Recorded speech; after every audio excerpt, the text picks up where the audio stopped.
bagi Islam, Madinah atau Yasrib itu sangat dibutuhkan. Sebab kalau tidak ada Yasrib yang menjadi tanah subur bagi Islam untuk tumbuh, maka nggak tahu kemana Islam ini mau tumbuh, di mana Islam ini mau tumbuh. Dan ini menjadi pelajaran bagi kita, Bapak Ibu sekalian. Dakwah itu begitu. Masalahnya bukan ada pada Islamnya, bukan ada pada yang mengemban Islam, tapi masalahnya adalah ada pada objek dakwahnya. Jadi karena itu ketika kita sebagai guru, sebagai mubaligh, ngajari orang, pokoknya tugas kita itu ngajar. Dakwah. Kita nggak tahu nanti siapa yang dari sekian orang itu kemudian hatinya diberi futuh oleh Allah, dibuka hatinya oleh Allah, kita nggak tahu. Yang kemudian nanti ilmu itu berkembang di dalam hatinya, kita tidak tahu. Karena yang memilihkan itu adalah Allah Subhanahu wa taala.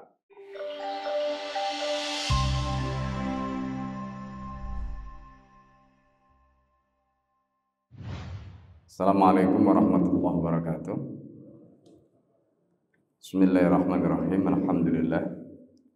Wassalatu ala rasulillah wa ala alihi wa sahbihi wa mawalah. La khawla wa la quwwata illa billah.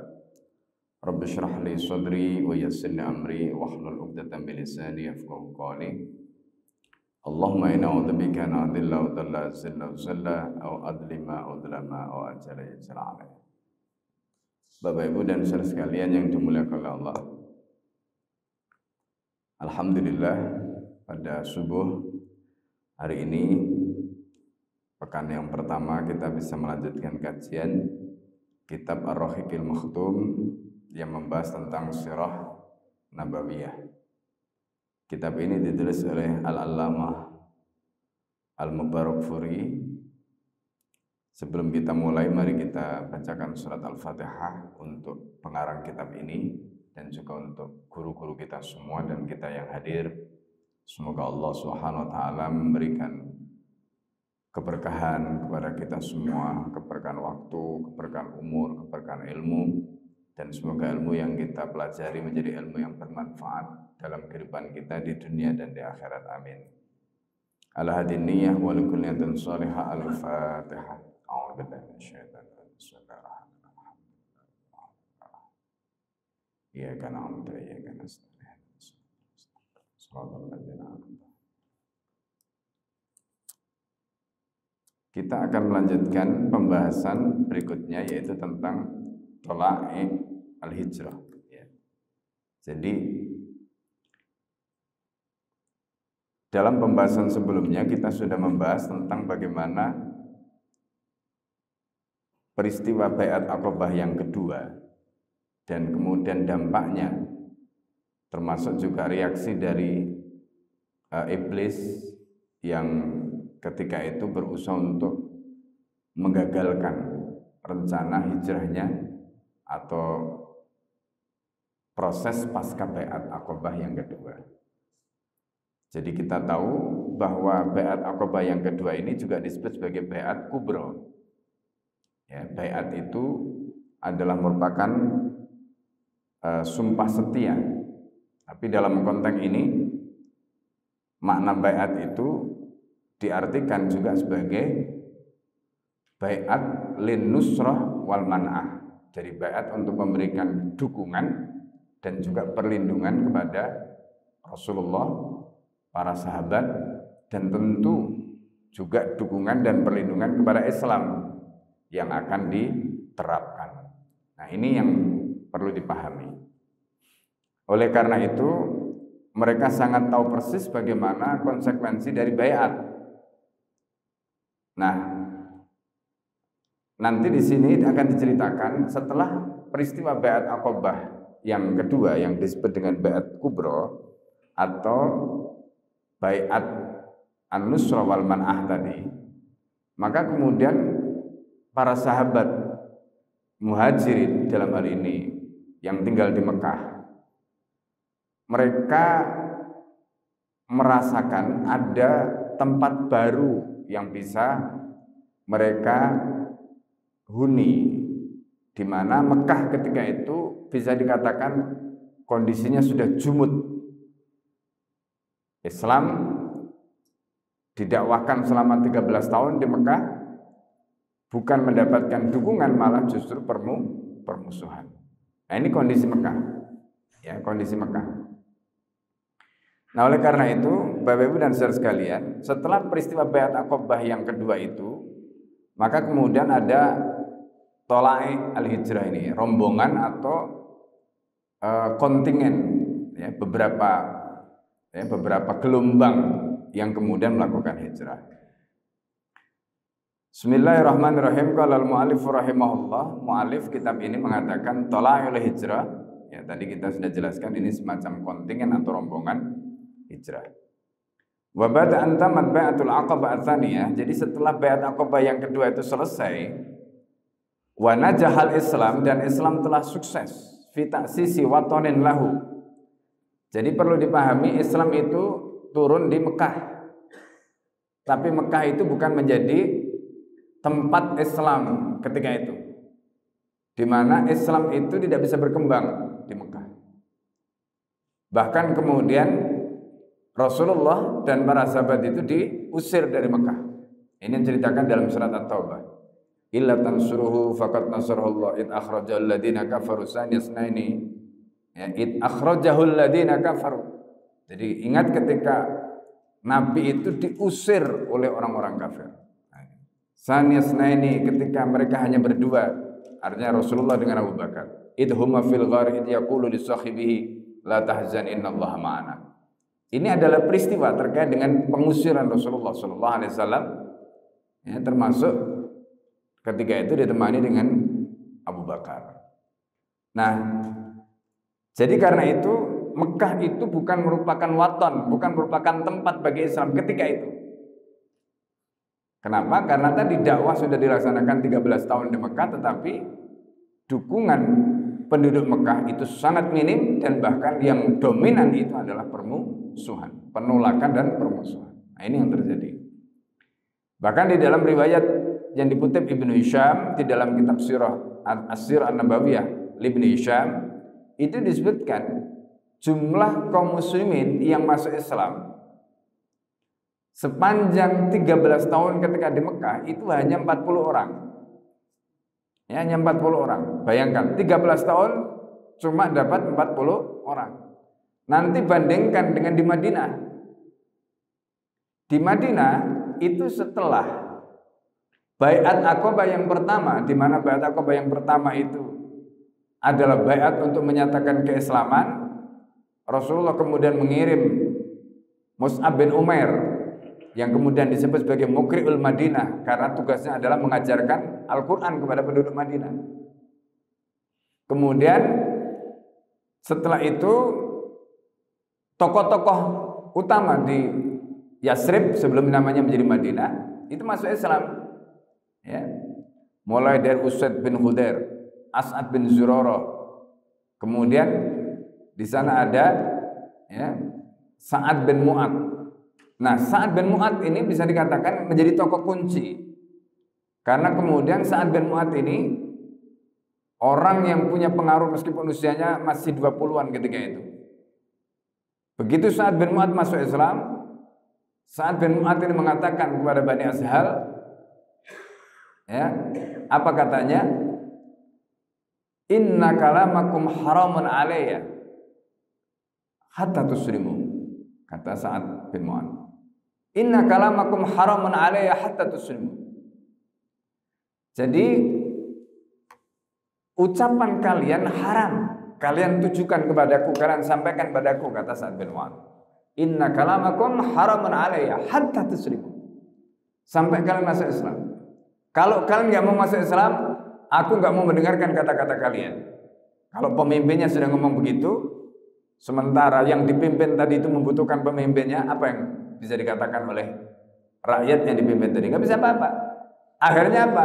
Bani Ashhal berbondong-bondong masuk Islam. Nah, ini pengaruh Islam di Madinah.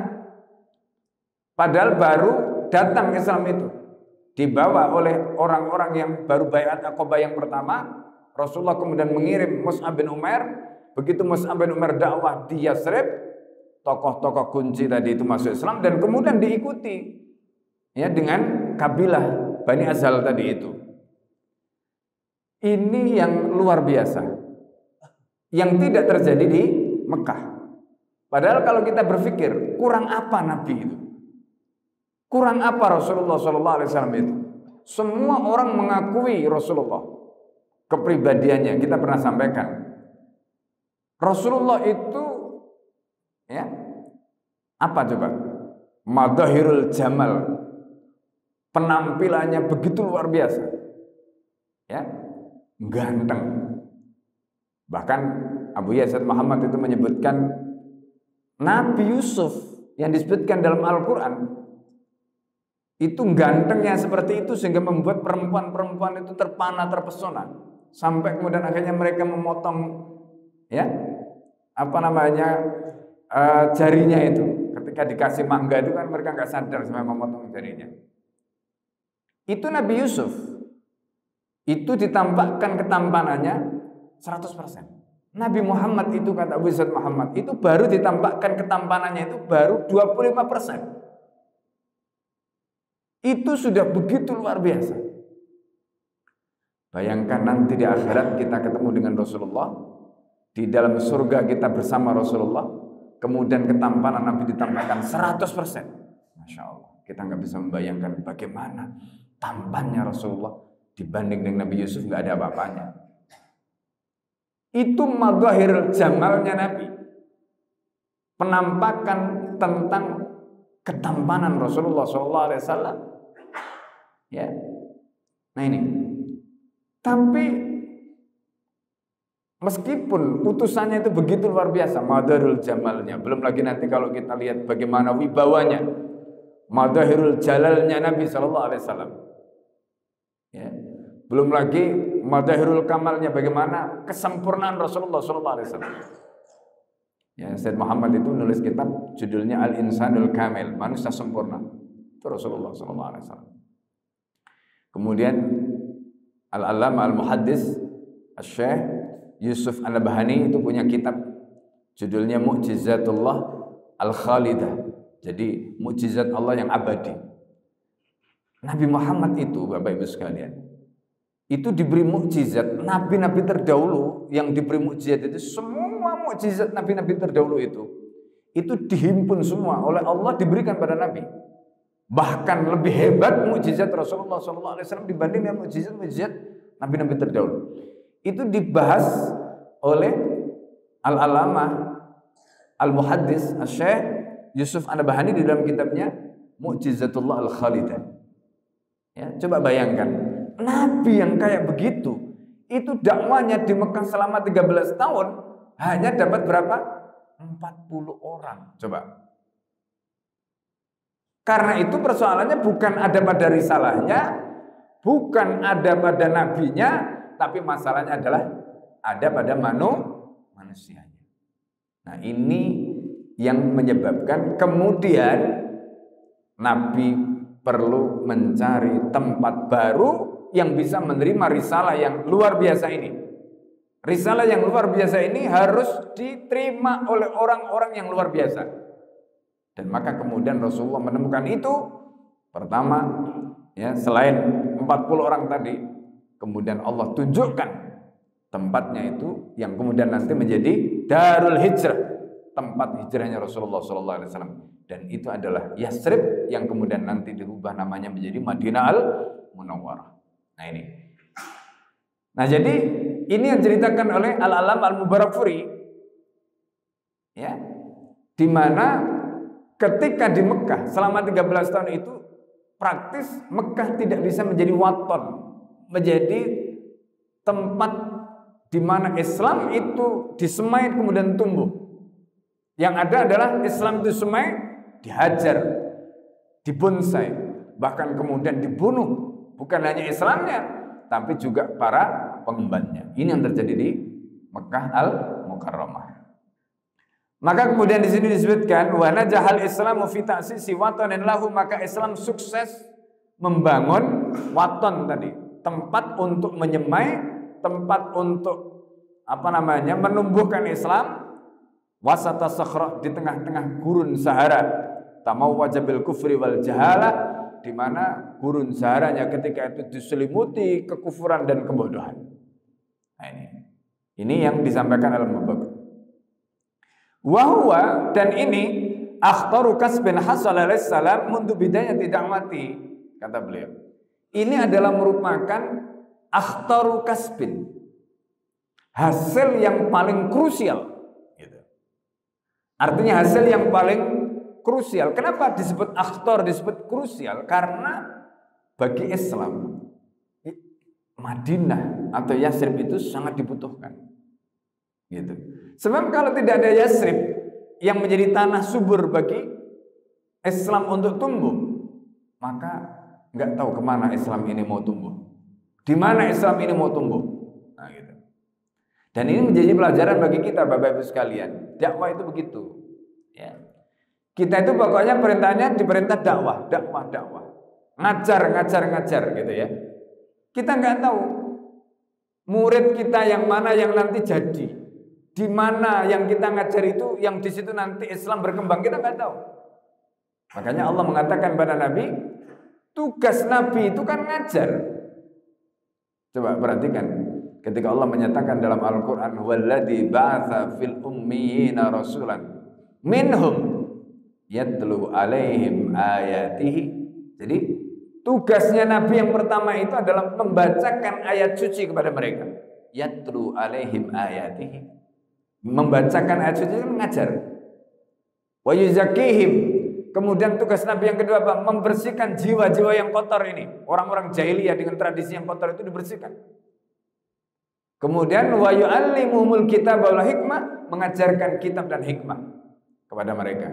Wa in kanu min qablu la fi dhalalin mubin, meskipun mereka sebelumnya dalam keadaan tersesat yang nyata. Bapak Ibu dan saudara sekalian yang dimuliakan Allah, ini tugas Nabi. Dan Nabi ketika itu menjalankan tugas itu dengan luar biasa. Begitu dapat wahyu, Nabi ngajar, sampaikan, bacakan wahyu tadi itu. Yatlu alaihim ayatih, bacakan. Ya kan? Ada yang menerima dan tidak. Contoh ya, pada saat di Mekah ketika turun surat Al-Fatah, yang namanya Abu Sufyan dengan keluarganya itu dapat duluan, karena ketika itu Rasulullah SAW ketika turun surat Al-Fatah itu membacakan kepada mereka. Tapi apa yang terjadi?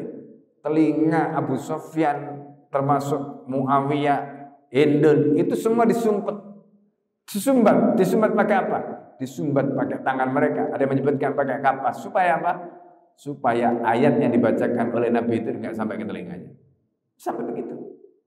Nah, makanya tadi kita katakan masalahnya bukan ada pada Islamnya, bukan ada pada yang mengemban Islam, tapi masalahnya adalah ada pada objek dakwahnya, pada manusianya. Nah, ini.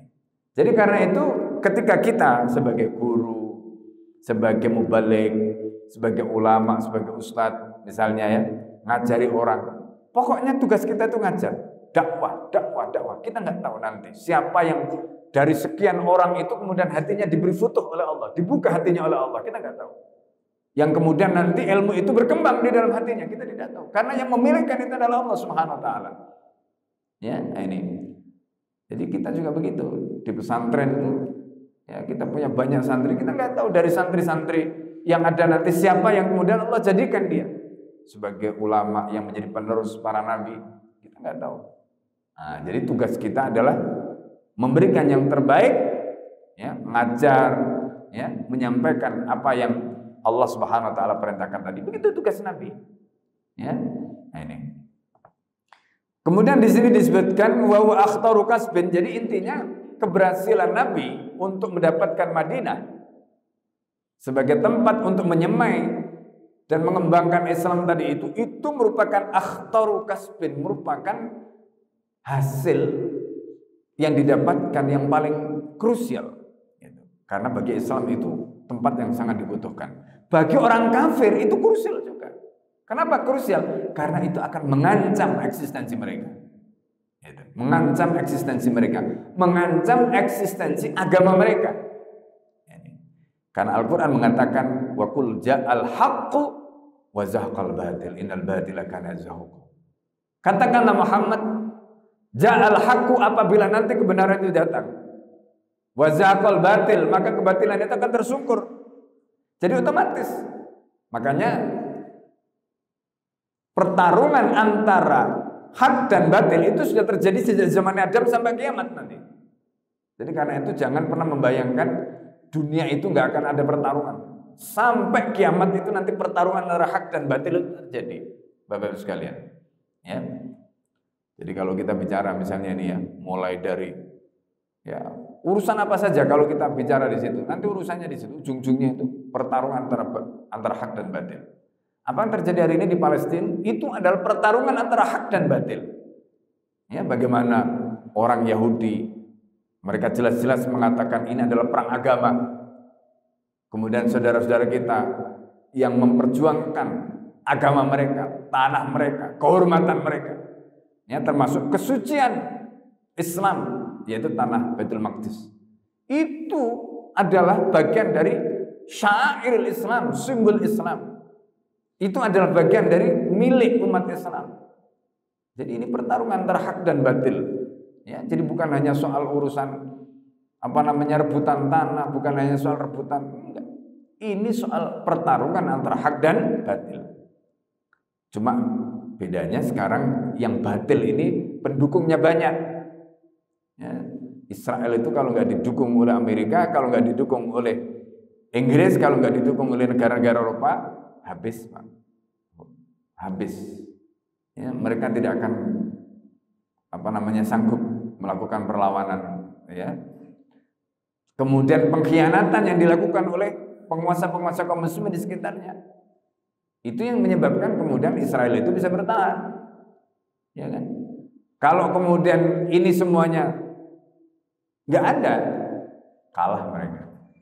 Ya, mereka tidak akan sanggup untuk menghadapi ya harokah mukawamah, jadi gerakan perlawanan yang dilakukan oleh rakyat Palestina, nggak bisa. Nah, jadi ini contoh pertarungan antara hak dan batil itu terus mulai dari zaman Nabi Adam sampai nanti hari kiamat itu nggak pernah berhenti. Karena itu tadi ketika Rasulullah berhasil mendapatkan wilayah di Madinah, itu akhtaru kasbin, merupakan hasil yang paling krusial termasuk bagi orang kafir, karena itu akan menjadi tempat untuk tumbuhnya Islam, menjadi kekuatan baru. Ketika Islam tumbuh menjadi kekuatan baru, ini akan mengancam kepentingan mereka. Ya, makanya kita sudah bahas sebelumnya bagaimana sampai iblis itu tergopoh-gopoh sampai kemudian teriak-teriak di atas bukit. Tidak cukup teriak di atas bukit, besoknya di Darun Nadwa, tempat orang-orang kafir Quraisy itu berkumpul, itu iblis datang menjelma menjadi orang tua renta untuk membocorkan rahasia Baiat Aqabah Kubra tadi. Tujuannya apa? Supaya rencana Nabi ke Madinah, rencana para sahabat ke Madinah bisa digagalkan. Tapi yang terjadi apa? Umat Islam ketika itu semuanya tutup mulut, tidak ada yang membocorkan rahasia itu sampai kemudian Rasulullah betul-betul hijrah ke Madinah. Nah, inilah yang nanti kita akan bahas bagaimana proses hijrah para sahabat sebelum Rasulullah SAW hijrah ke Madinah. Maka setelah Rasulullah mendapatkan Madinah tadi, tanah tadi, waton tadi, ya, dan ini disebutkan sebagai wa akhtaru kasbin hasal alaihi salam mundu bidayati da'wati, merupakan hasil yang paling krusial sejak awal dakwanya. Adina Rasulullah SAW lil muslimin, maka Rasulullah mengizinkan kaum muslimin untuk apa? Bil hijrati ila hadal waton, untuk hijrah ke waton tadi, ke tanah tadi. Kemana? Ke Yasrib, yang kemudian nanti namanya dirubah menjadi Madinah. Nah, di sini yang menarik, Al-Mubarakfuri menceritakan walam yakun ma'nal hijrah. Jadi orang itu kan kadang-kadang menggambarkan hijrah itu kayak orang transmigrasi, Pak. Enggak. Hijrah itu enggak seperti transmigrasi. Dulu zaman Soeharto, transmigrasi itu sudah dikasih tanah. Ya kan? Zaman Soeharto dulu, kalau kita lihat itu mungkin ya, karena saya banyak ketemu dengan para transmigran ya. Ketika kita ke Sumatera, ya, mereka cerita ya. Jadi dulu bagaimana mereka zaman itu ya diberi tanah, kemudian mereka bisa mengolah lahan, jadi makmur mereka sekarang. Ya, yang di Kalimantan, di Sumatera, di mana lagi. Gitu. Jadi nggak seperti itu orang hijrah. Orang hijrah itu jangan dibayangkan kayak begitu. Kenapa? Karena beda motivasinya. Makanya di dalam hadis itu kan Rasulullah mengatakan, "Faman kanat hijratu ilallah wa rasulih." Ya kan? Nah, kemudian ada faman kana hijratuhu ila mar'atin yusibuha, ya, dan seterusnya itu. Jadi ada yang hijrah karena perempuan, ada yang hijrah karena harta, atau ada yang hijrah karena Allah dan Rasulnya. Gitu. Nah, ini yang diceritakan. Nah, Al-Mubarafuri menjelaskan walam yakun ma'nal hijrah. Hijrah yang dilakukan oleh para sahabat itu maknanya itu tidak lain adalah illa ihdaral masalih. Ya, tidak lain kecuali apa? Mereka harus mengorbankan kepentingan mereka. Coba Pak, Bu, kayak nanti di sini ceritakan Suhaib Ar-Rumi itu kaya. Di Mekah itu udah mapan. Kemudian tidak boleh hijrah. Kecuali hartanya semua ditinggalkan. Sementara di Madinah atau di Yatsrib belum jelas nanti di sana itu di tanahnya siapa, rumahnya di mana, kerja apa, nggak jelas. Padahal di Mekah sudah jelas. Hartanya ada, rumahnya ada, bisnisnya jalan, semua ditinggal. Kenapa ditinggal? Karena orang Quraisy mensyaratkan kalau kamu mau hijrah, kalau kamu meninggalkan Mekah, kok enak dulu kamu datang ke sini gak membawa apa-apa, kemudian kamu menjadi kaya, lalu kemudian kamu akan bawa hartamu? Tidak, kamu tinggalkan hartamu, silakan kamu pergi.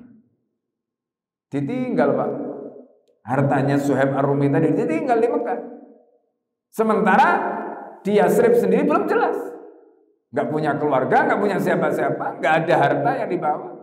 Bahkan Abdurrahman bin Auf itu ketika hijrah itu cuma pakai satu baju yang dipakai sama kuda yang ditunggangi, nggak bawa apa-apa.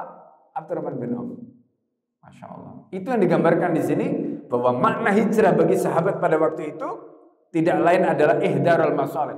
Mereka mengorbankan kepentingan mereka. Jadi betul-betul lillahi wa li rasulih, hijrah karena Allah dan Rasulnya. Masya Allah. Coba bayangkan kalau bukan karena imannya, karena apa? Gak bisa. Nah ini. Kemudian watadahiyah bil amwal, mereka mengorbankan hartanya mereka tinggalkan semua. Wan najat bisahsi fahasbu, atau keselamatan individu. Bukan itu. Kenapa hijrah juga tidak identik dengan keselamatan individu? Karena mereka nggak tahu nanti apakah di tengah jalan itu ada yang begal apakah tidak, mereka nggak tahu. Perjalanan dari Mekah ke Madinah itu 418 km. 418 km perjalanannya. Bayangkan. Siapa yang bisa menjamin perjalanan dari Mekah ke Madinah aman? Gak ada. Gak ada. Gak seperti sekarang, Pak. Ya, sekarang perjalanan dari Mekah ke Madinah itu naik bis maksimal 5 jam udah nyampe. Kalau dulu ya mereka butuh waktu lama, berhari-hari. Minimal ya, waktu yang mereka butuhkan itu 1 minggu sampai 10 hari.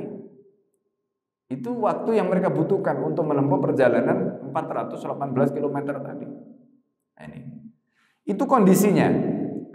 Ma'al isyar bi annahu mustabah, disertai dengan kesadaran bi annahu mustabahun manhubun, bahwa orang yang hijrah tadi itu dia sebenarnya mustabah. Mustabah itu maksudnya dia itu sebenarnya sudah dihalalkan, terserah nanti mau jadi apa, terserah nanti mau kayak apa, enggak peduli. Karena apa? Karena mereka sebenarnya sudah menyerahkan diri mereka kepada Allah dan Rasulnya. Makanya Al-Quran mengatakan innallaha ashtara minal mu'minina anfusahum wa amwalahum bi anna lahumul jannah. Allah itu sudah membeli dari orang mukmin anfusahum, jiwa mereka, wa amwalahum, dan harta mereka, bi anna lahumul jannah, bahwa mereka akan dibayar dengan surga. Itu Pak. Kenapa mereka sanggup begitu? Karena mereka sudah jual beli dengan Allah, sudah transaksi dengan Allah. Mereka tinggalkan semuanya. Masya Allah. Ya. Ini yang kita melihat, subhanallah, para sahabat di masa lalu. Makanya kemarin ya, waktu saya khutbah, saya cerita tentang peristiwa Gaza. Kita nggak bisa kalau membaca sirah seperti ini, nggak bisa membayangkan bagaimana mereka Tapi begitu hari ini Allah tunjukkan bagaimana penduduk Gaza, ya, bagaimana penduduk Gaza itu Allah tunjukkan di hadapan kita. Di situ kita seolah-olah ketika kita membaca sirah seperti ini, itu kita bisa melihat akidah para sahabat itu ada pada orang-orang di Gaza. Betul enggak? Kita melihat bagaimana akidah yang ada di dalam sirah tadi, itu kita temukan hari ini pada penduduk Gaza. Subhanallah. Itu Pak yang membuat kita ketika melihat mereka itu, ya Allah, kita ini gak ada apa-apanya dibanding mereka. Ya. Akidah kita ini belum ada apa-apanya dibanding mereka, karena mereka sudah diuji setahun, Pak Bu. Mereka diuji, diblokade, gak ada makanan, gak ada minuman. Mereka hanya mengandalkan ar-rizqu biyadillah. Coba. Subhanallah. Mereka bisa bertahan. Ya, itu kalau bukan karena akidah Islam yang Masya Allah. Dan kalau seandainya orang Gaza itu bukan orang Islam, gak akan mereka bisa bertahan seperti itu. Gak akan mereka bisa bertahan seperti itu. Kenapa mereka bisa bertahan seperti itu? Karena akidah Islam, karena mereka adalah Muslim. Di situ kita dibukakan oleh Allah sirah-sirah Nabi, sirah-sirah para sahabat tadi, seolah-olah itu hidup pada zaman kita. Masya Allah. Makanya Pak Bu, kita malu ya. Kalau kita ini kadang-kadang capek sedikit ngeluh, kita sakit sedikit ngeluh, kita ini sedikit ngeluh, kurang ini sedikit ngeluh. Kita ini malu. Malu pada siapa? Malu sama Allah, malu sama Rasul, malu sama saudara-saudara kita di Gaza. Nah ini. Jadi mereka itu Masya Allah ya. Dalam kondisi apapun, mereka masih bilang Alhamdulillah. Alhamdulillah, Alhamdulillah. Ini akidah. Akidah. Dan itulah yang diajarkan Nabi. Makanya Nabi itu kan ngajari kita ya. Alhamdulillah itu Pak Bu, itu diucapkan bukan hanya pada saat kita mendapatkan nikmat yang banyak. Dalam kondisi sulit pun kita diperintahkan Alhamdulillah. Gitu. Makanya ada dua Alhamdulillah alladzi tatimmu bi ni'matis shalihah. Itu kalau kita dapat nikmat yang kita senangi, Alhamdulillah alladzi tatimmu bi ni'matis shalihah. Begitu alhamdulillahnya. Kalau kemudian kita dapat musibah, Alhamdulillah ala kulli halin wa ni'mah. Itu yang diajarkan Nabi. Ya, jadi beda alhamdulillahnya, tetapi tetap alhamdulillah. Alhamdulillah ala kulli halin wa ni'mah. Gitu. Jadi nggak ada kata-kata yang lain yang keluar dari mulut kita kecuali alhamdulillah. Ini luar biasa. Akidah Islam itu mengajarkan kita begitu, Masya Allah. Nah, ini. Ya. Dan itu membuat kita nggak mudah mengeluh. Ya. Nah, ini nanti kan diprediksi ekonomi Indonesia ini akan turun sampai 2027. Ya, siap-siap saja. Dalam situasi seperti itu, ya, akidah kita kuatkan. Baca sirah Nabi, baca sirah para sahabat. Lihat saudara-saudara kita yang Allah tunjukkan hari ini. Untuk apa? Supaya kita ini gak gampang ya mengeluh, supaya kita ini tidak rapuh. Ini penting. Ya, ini belajar sirah ini menguatkan kita. Ya. Nah, kemudian di sini disebutkan bi anna mustabahun manhubun. Jadi orang-orang yang hijrah tadi itu posisinya mereka itu sudah saya serahkan diri saya, nanti apapun yang akan terjadi, apapun yang akan menimpa saya sudah ridho. Begitu namanya mustabahun manhubun itu. Qad yahliku fi awaili tariqi, boleh jadi mereka nanti akan binasa di tengah jalan. Ya, au nihayatiha, atau mereka binasa, atau mereka akan meninggal pada saat mereka sudah sampai di tujuan, enggak tahu. Pokoknya mereka serahkan semuanya kepada Allah Subhanahu wa taala. Wa bi annahu yasiru nahwa mustaqbalin mubham, dan bahwa hijrah itu ternyata apa? Mereka sedang meniti jalan yang jalan itu masa depannya masih belum jelas. Itu namanya mustaqbal mubham, masa depannya enggak jelas. Tadi kita sudah sampaikan. Abdurrahman bin Auf hanya membawa baju sama kuda. Suhaib Ar-Rumi kekayaannya semuanya ditinggalkan. Sementara di Yasrib enggak jelas. Itu subhanallah.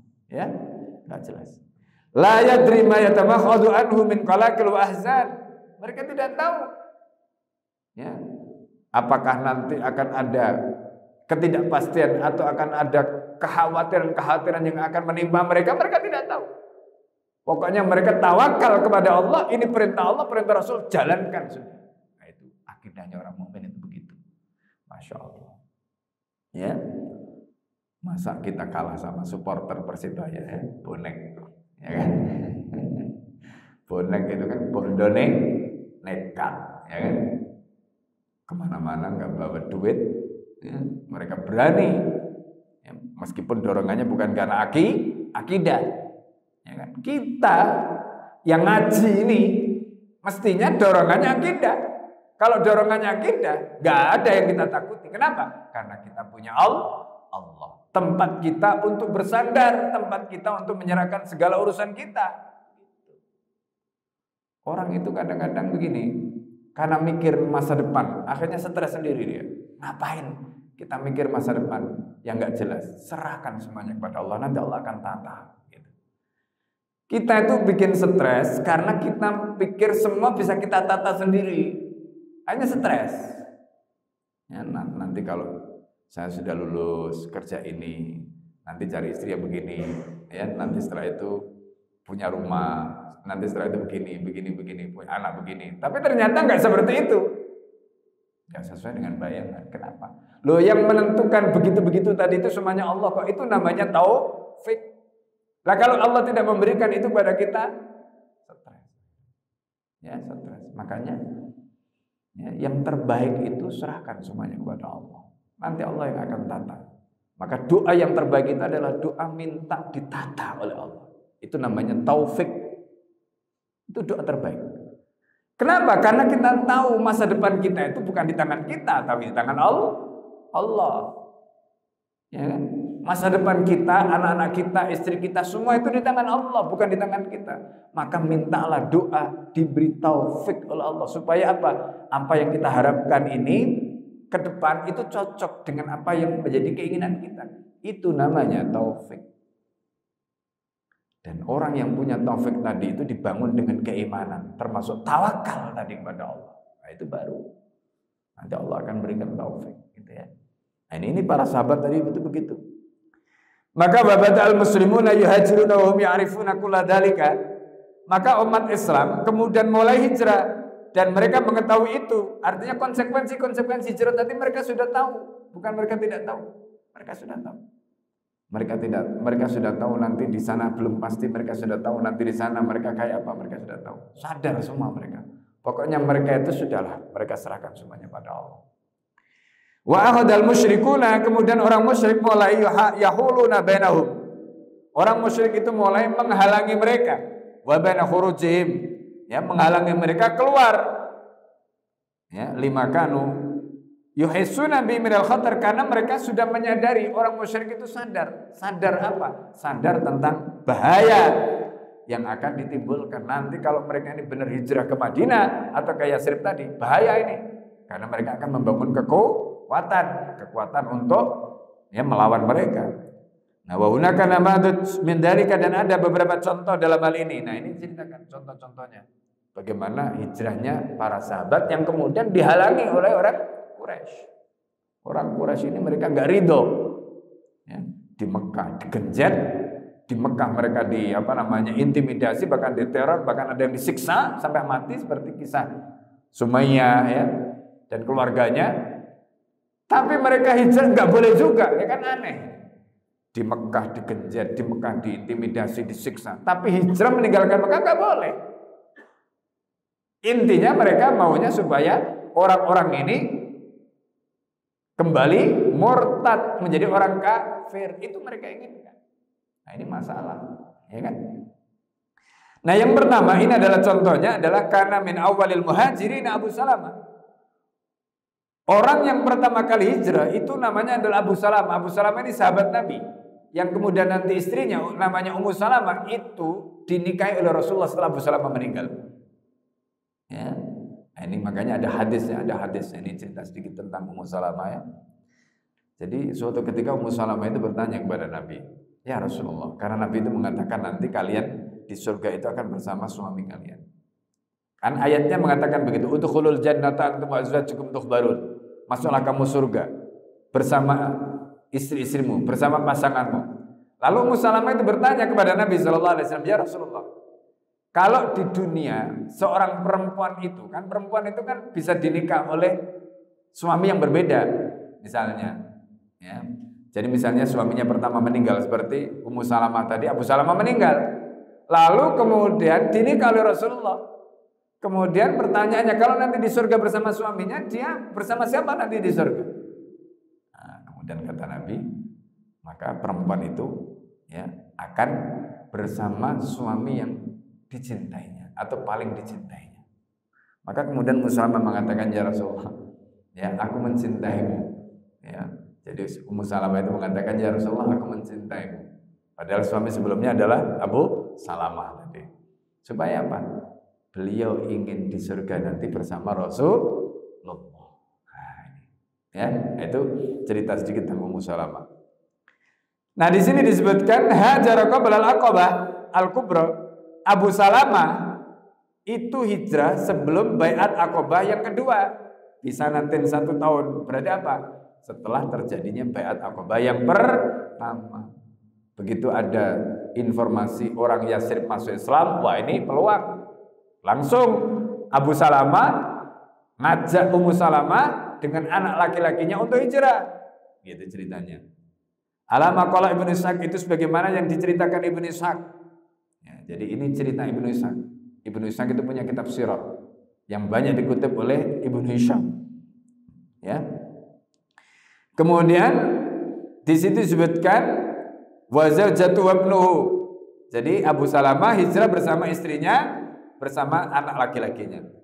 Falam ajma'a ala khuruj, ketika dia sepakat untuk keluar meninggalkan Mekah, qala law asharuhu, maka ipar-ipar Abu Salamah tadi mengatakan pada Abu Salamah, ya hadihi nafsuka ghalabatna 'alaiha. Ya ini kan maksudnya ya ini urusan kamu. Maksudnya bukan hanya kamu sendiri. Ara'aita sahibatana hati. Sahibah itu kalau dalam Al-Qur'an kadang-kadang ya Al-Qur'an itu menyebut sahibah seperti dalam surat Abasa itu kan, wa sahibatihi wa bani. Kata sahibah itu digunakan untuk istri, tapi istri yang posisinya itu berpisah dengan suaminya itu disebut sahibah. Ya makanya di dalam ayat itu disebutkan wa sahibati wa bani, ketika istri itu sudah berpisah dengan suaminya. Nah dia katakan, bagaimana dengan istrimu?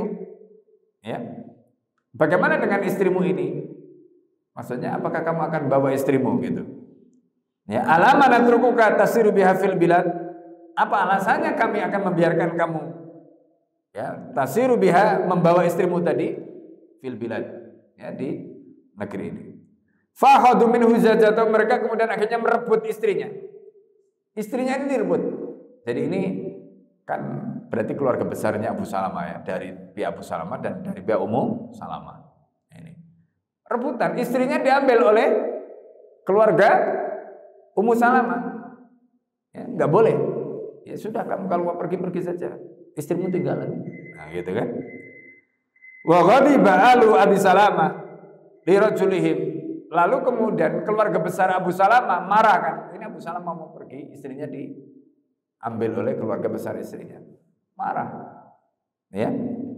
Faqalu, kata mereka, la natruku ibnana ma'aha. Kami tidak akan membiarkan anak kami bersamanya. Idza nazatumuha min sahibina. Kalau kamu rebut dari Abu Salamah. Wa tajadabul ghulam, mereka akhirnya tarik-tarikan, anaknya itu jadi tarik-tarikan. Abu Salamah dibiarkan pergi, Ummu Salamah ditarik, maksudnya enggak boleh. Lalu kemudian anaknya tadi itu jadi tarik-tarikan, jadi berebutan. Enggak boleh. Kalau istrinya ini enggak hijrah, anaknya mau dibawa istrinya enggak boleh. Ya kan? Ditarik, jadi tarik-tarikan. Fa khala'u yadahu, maka kemudian mereka melepaskan tangannya wa dhahabu bihi. Lalu kemudian mereka ya pergi membawanya. Wan talaka Abu Salamah wahdahu ilal Madinah. Abu Salamah kemudian pergi seorang diri ke Madinah. Ini pergi seorang diri ke Madinah. Nah, yang di sini yang cerita menariknya. Ummu Salamah itu kemudian akhirnya nah di sini disebutkan wa kanat Ummu Salamah wa ba'da dihabi zawjiha. Ummu Salamah itu setelah kepergian suaminya, wadaya'i ibniha, dan ketika istrinya anaknya tadi itu sudah tidak ada, takhruju kulla ghadatin, setiap pagi itu dia keluar, ya, bil adbah tabki. Jadi setiap pagi itu dia keluar, ya, di tempat, ya, yang tadi itu disebutkan, setiap pagi itu sambil menangis dia setiap pagi, ya, hatta tamsi. Jadi pagi sampai petang itu di situ nangis dia. Wa madza ala dzalika nahwa sana. Sampai selama 1 tahun Ummu Salamah itu begitu. Maka faraqalah ahadu, ya, dawiha, maka anggota keluarga, salah satu anggota keluarganya tadi itu akhirnya hatinya itu tersentuh. Kasihan melihat Ummu Salamah setiap hari, setiap pagi sampai petang di situ nungguin, ya, suaminya tadi, ya, sama anaknya tadi itu. Lalu kemudian apa? Dia nangis setiap hari. Wa qala, kemudian orang itu mengatakan, ala takharuju hadil miskina. Apakah kamu tidak membiarkan wanita yang kasihan ini, sebatang kara ini, kamu biarkan supaya dia menyusul suaminya, katanya. Masya Allah. Faraktum bainaha wa baina zawjiha wa waladiha. Kamu sudah melepaskan dia, ya, kamu sudah melepaskan dia dengan suaminya, dengan anaknya tadi kan. Anaknya tadi kan dibawa oleh Abu Salamah, istrinya dibawa oleh keluarganya Abu Salamah. Abu Salamah berangkat sendiri, kemudian istrinya dibawa oleh sukunya tadi itu. Faqalulaha alhiqi bi zawjin syi'. Sudah, kalau begitu kamu berangkat susul suamimu kalau kamu mau. Ya, fastarja'at ibnaha, dan dia minta supaya anaknya dikembalikan dari keluarga Abu Salamah tadi.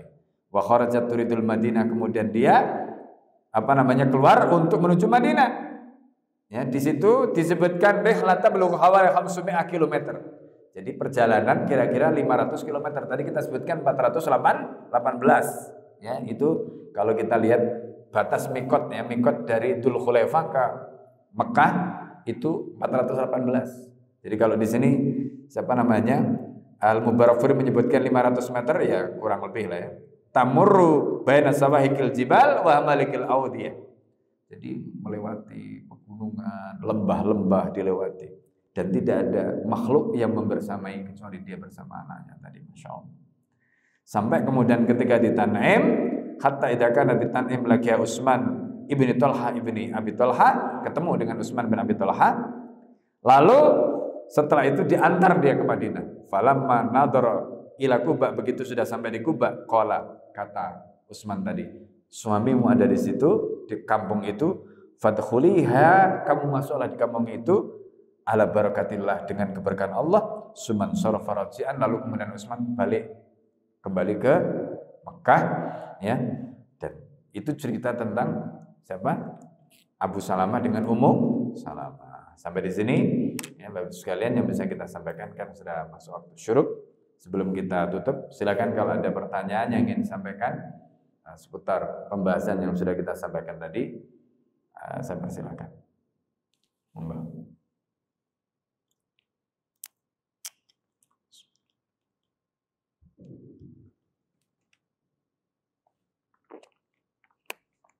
Tidak ada? Cukup? Baik, ya. Semoga apa yang kita pelajari, ya, kita bukan hanya belajar tentang sejarah, bukan hanya belajar tentang cerita, ya, tapi cerita itu untuk menguatkan hati kita, akidah kita, ya.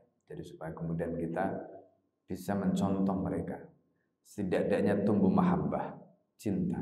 Kalau kita sudah tumbuh mahabbah, insya Allah kita akan bersama mereka. Sebagaimana hadis Nabi, fa innaka ma'a man ahbabta. Almar'u, ya, ma'a man ahabba, kata Nabi.